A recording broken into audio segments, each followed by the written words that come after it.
vezes procuram explorar essa tendência em nós. Em seus anúncios, ficamos sabendo que a demanda popular por um item é tamanha que precisamos correr para comprá-lo. Vemos uma multidão comprimida nas portas de uma loja antes do início de uma liquidação. Ou um bando de mãos rapidamente esvaziar a prateleira de um produto no supermercado. Existe mais nessas imagens do que a ideia da aprovação social comum. A mensagem não é apenas a de que o produto é bom porque outras pessoas pensam assim, mas também a de que estamos em competição direta por ele com aquelas pessoas. A sensação de estar concorrendo por recursos escassos possui propriedades motivadoras poderosas. A paixão de um namorado indiferente cresce com o surgimento de um rival. É muitas vezes por razões de estratégia, portanto, que parceiros amorosos revelam ou inventam as atenções de um admirador novo. Vendedores são treinados para aplicar o mesmo estratagema em clientes indecisos. Por exemplo, um corretor que está tentando vender uma casa a um cliente que não se decide poderá ligar para ele avisando que outro comprador potencial viu a casa, gostou e deverá retornar no dia seguinte para conversarem sobre as condições de pagamento. Quando totalmente inventado, o novo interessado costuma ser descrito como um forasteiro com dinheiro sobrando, um investidor de outro estado e um médico e sua mulher mudando-se para a cidade são os favoritos.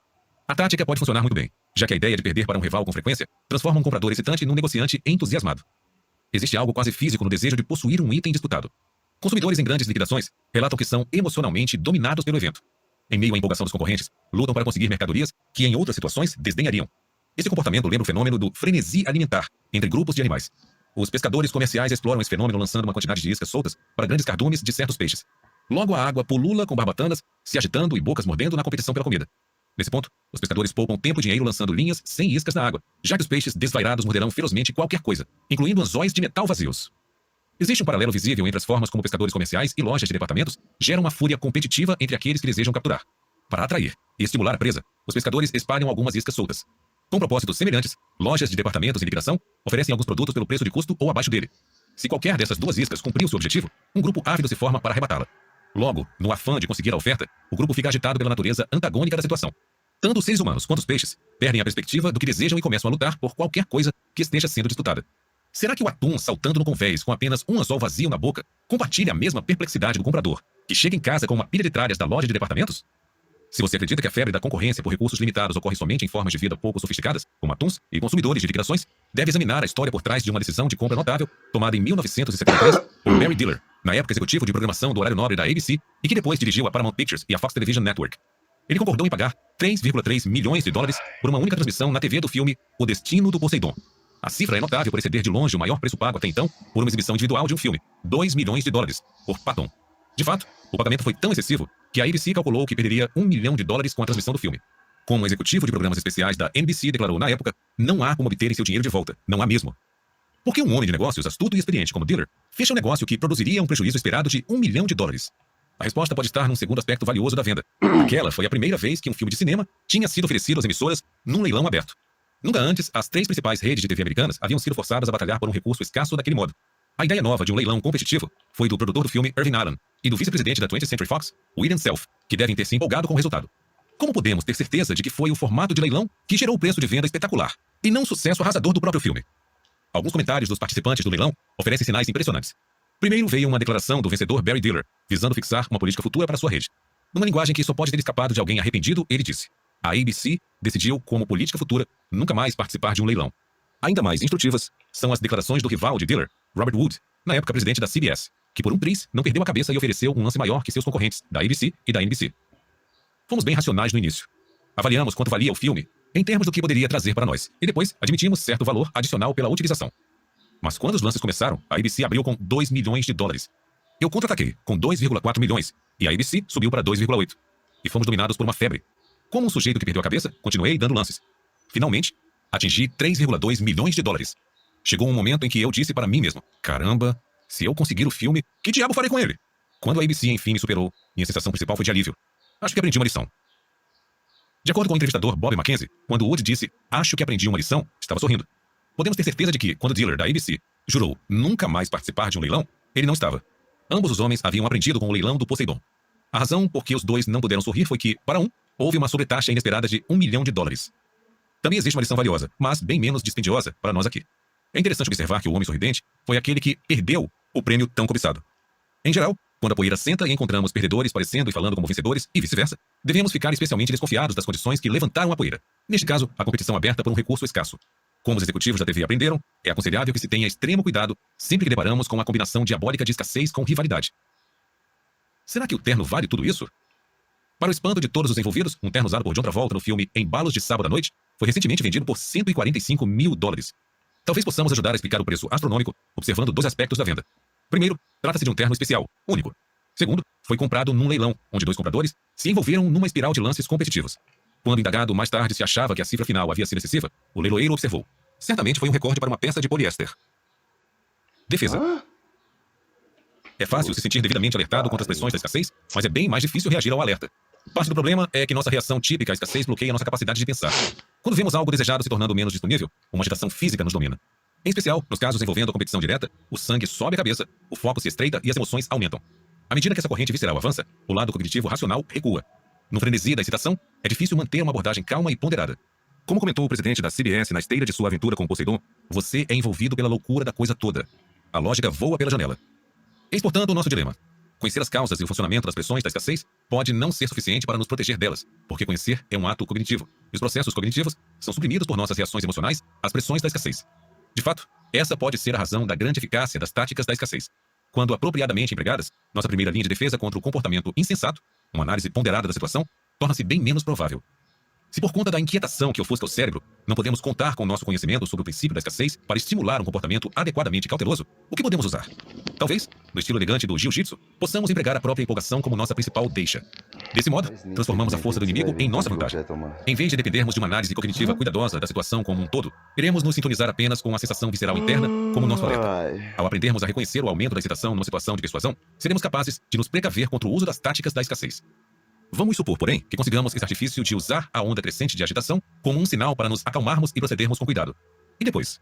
Existe alguma outra informação disponível para nos ajudar a tomar a decisão certa em face da escassez?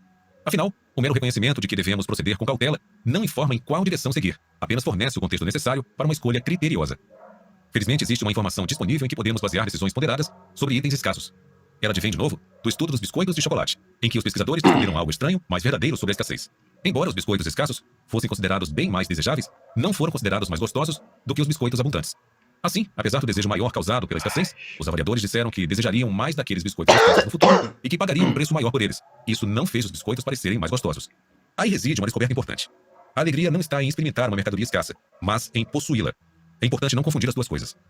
Sempre que identificamos pressões de escassez cercando determinado item, precisamos também nos perguntar o que queremos dele. Se a resposta for que queremos o objeto pelo benefício social, econômico ou psicológico de possuir algo raro, tudo bem. As pressões da escassez nos darão uma boa indicação de quanto gostaríamos de pagar por ele. Quanto menos disponível, mais valioso será para nós. Mas, com frequência, não queremos uma coisa pelo simples prazer de possuí-la.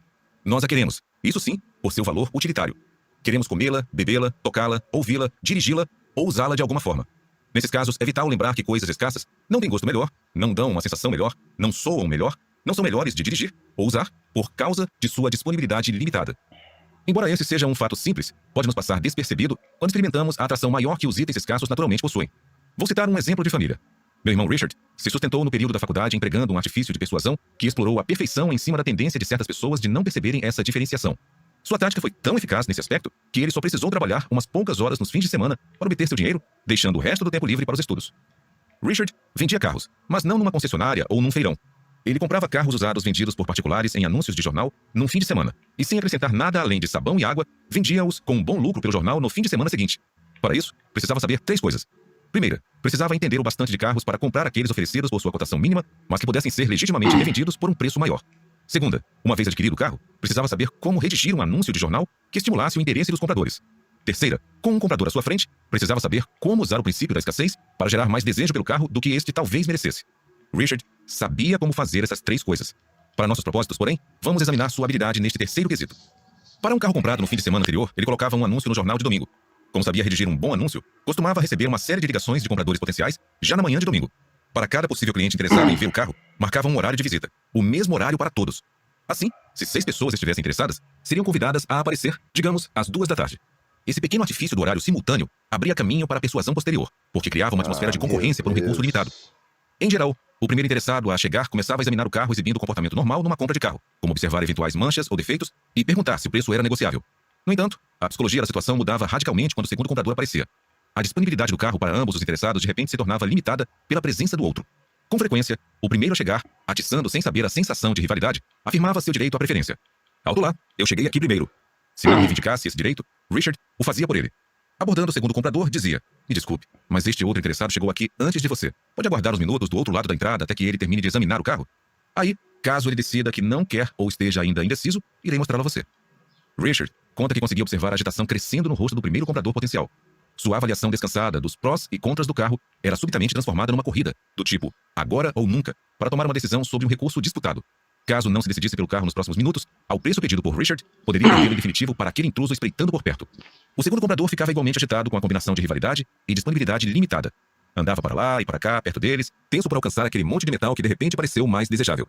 Se o primeiro cliente não comprasse o carro ou não decidisse com rapidez suficiente, o cliente número 2 estaria pronto para atacar. Se apenas aquelas condições não fossem suficientes para assegurar de imediato uma decisão de compra favorável, a armadilha se fechava assim que o terceiro cliente das 2 da tarde entrasse em cena. De acordo com Richard, o aumento da concorrência costumava ser demais para o primeiro cliente.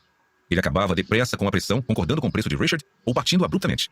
Neste caso, o segundo a chegar aproveitava a chance de comprar alimentado por uma sensação de alívio associada a uma nova sensação de rivalidade com aquele outro intruso. Todos os compradores que contribuíram para a formação universitária do meu irmão não reconheceram um fato fundamental em suas compras. O desejo maior que os incitou a comprar pouco teve a ver com os méritos do carro. A falha em reconhecer isso ocorreu por 2 motivos. Primeiro, a situação tramada por Richard produziu uma reação emocional que tornou difícil que pensassem de forma objetiva. Segundo, como consequência, eles não pararam para pensar que o motivo de quererem o carro era dirigi-lo, não simplesmente possuí-lo. As pressões da competição por um recurso escasso aplicadas por Richard afetaram apenas o desejo de ter o carro no sentido de possuí-lo, mas não determinaram o valor do carro em termos do verdadeiro objetivo pelo qual o desejavam. Depoimento de leitor 7.4. De uma mulher da Polônia. Algumas semanas atrás fui vítima das técnicas sobre as quais você escreve. Fiquei bem chocada, porque não sou fácil de ser convencida e tinha acabado de ler seu livro, de modo que estava atenta a essas estratégias. Houve uma pequena degustação no supermercado. Uma moça simpática me ofereceu um copo de uma bebida. Eu provei e não estava ruim. Ela me perguntou se eu havia gostado. Depois de responder que sim, propôs que eu comprasse 4 latas da bebida. O princípio da coerência. Gostei, logo devo comprar. E a regra da reciprocidade. Ela primeiro me deu algo grátis. Mas não fui tão ingênua e me recusei. A mulher, porém, não desistiu. Ela disse: que tal só uma lata? Usando a tática da rejeição seguida de recuo. Mas tampouco cedi. Ela então disse que a bebida era importada e não estaria disponível depois. A regra da escassez funcionou e comprei uma lata. Quando bebi aquilo em casa, o sabor ainda era satisfatório, mas nada demais. Felizmente, a maioria dos vendedores não é tão paciente e persistente assim. Nota do autor. Mesmo conhecendo o princípio da escassez, essa leitora foi levada a comprar algo que não queria. Para ter se armado melhor contra ele, deveria ter se lembrado de que, à semelhança dos biscoitos escassos, a bebida escassa não era mais gostosa. Caso venhamos a ser assediados por pressões de escassez numa situação de persuasão, nossa melhor reação ocorreria numa sequência de 2 estágios. Assim que sentirmos a onda de excitação emocional fluir, por causa das influências da escassez, deveremos encarar essa sensação como um sinal para parar. Reações felizes de pânico não promovem decisões sábias. Precisamos nos acalmar e recuperar uma perspectiva racional. Feito isso, poderemos passar para o segundo estágio, perguntando a nós mesmos por que queremos o item em questão. Se a resposta for que o queremos basicamente com o propósito de possuí-lo, sua disponibilidade deverá nos ajudar a calcular quanto gostaríamos de gastar nele. Porém, se a resposta for por sua função, ou seja, queremos algo bom de dirigir, beber ou comer, será importante lembrar que o item funcionará igualmente bem caso seja escasso ou abundante. Resumindo, deveremos recordar que os biscoitos escassos não eram mais gostosos.